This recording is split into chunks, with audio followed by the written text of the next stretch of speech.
Either way, I don't care. And then they go out, they do the play, and you keep doing that the rest of the way. Because, quite frankly, when John Fox or the Denver Broncos coaching organization decided to play your conventional game in the second half, they gave up. They quit. When they scored and they didn't try an onside kick, they gave up. I don't respect teams that quit. Quite frankly, I can't respect that at all. Okay.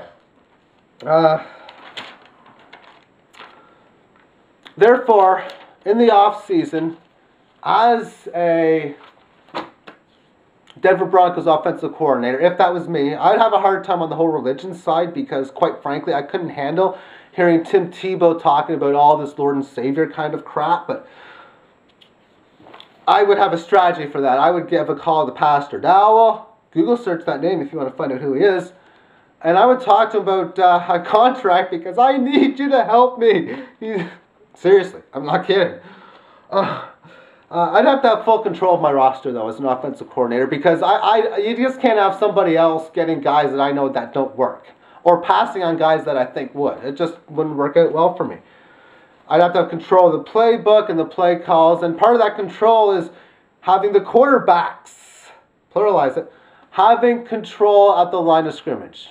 At least, if they're good enough to do so, or the top dog to have control. They have no tight ends on the team that are quite good. They, quite frankly, the Patriots have two amazing tight ends, which is quite remarkable. You need running backs who can catch the ball. That's why when I had, a couple of years ago, was Peyton Hillis. I knew him in Denver, how good he was. Darren Sproles, again, as a Denver Bronco fan, I knew how good he was. San Diego made the mistake of not playing him too much. They hardly played him at all. And then they let him go. New Orleans played him. They didn't play him too much, but they played him just enough. I mean, what a season. Look at how Cleveland played Peyton Hillis. Oh yeah, let's run the guy 26, 27 times a game. No, I can't run. I would run my running backs 13, 14 times a game and have multiple ones. And I've been finding out through Madden that it seems that it's really productive to have a tight end as a fullback, because fullbacks are supposed to block. Well, tight ends can do that. Fullbacks don't run too much, but hey, Aaron Hernandez shown he could run yesterday.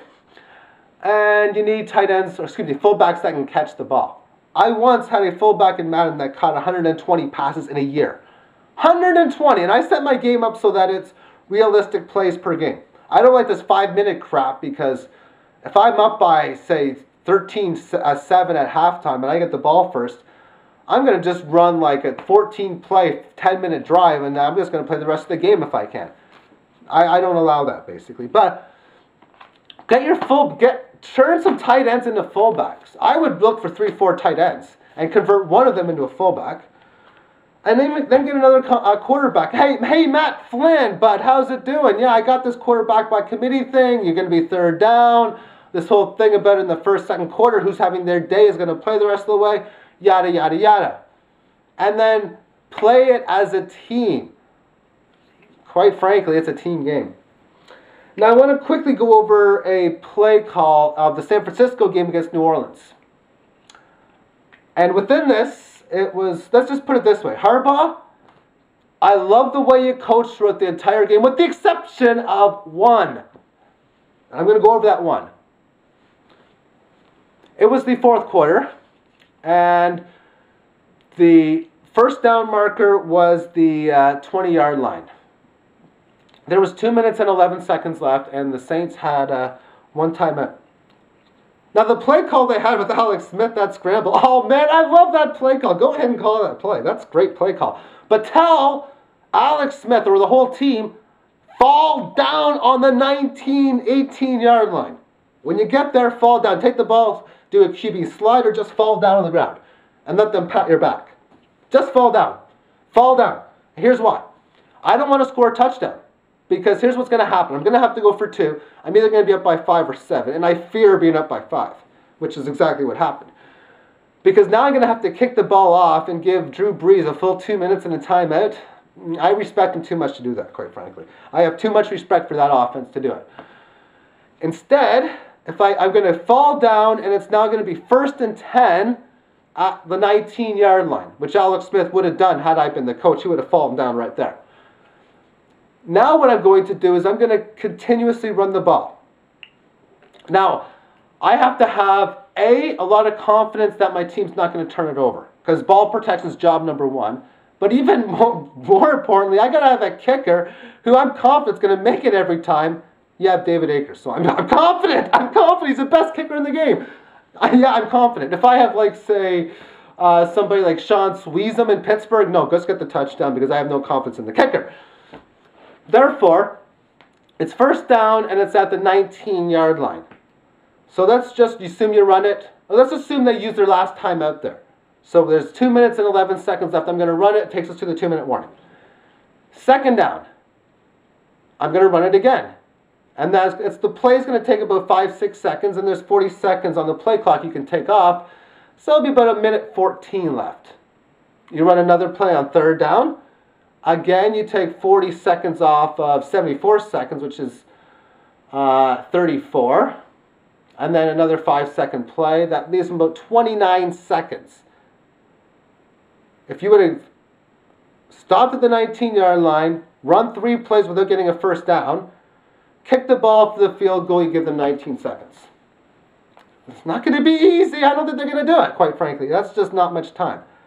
But even further than that, if you can get a first down the next time, say you fall down the 18-yard line, now the marker's at the 8. Now I'm telling the guys, if you get past the 8-yard line, fall down at the 4-yard line, and then we have to go for a last-second field goal.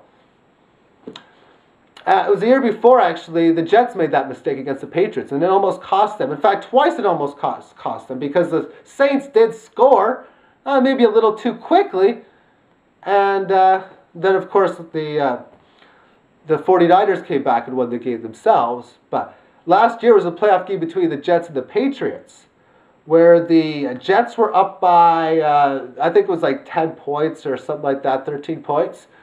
And all they had to do was fall down. They could have essentially ended the game kneeling down and then maybe give them, like, again, 20 seconds or something. But instead, their guy just runs into the end zone to get, they would have been able to end the game just by kneeling down, basically. Instead, he runs in the end zone. It's like a 10-score game.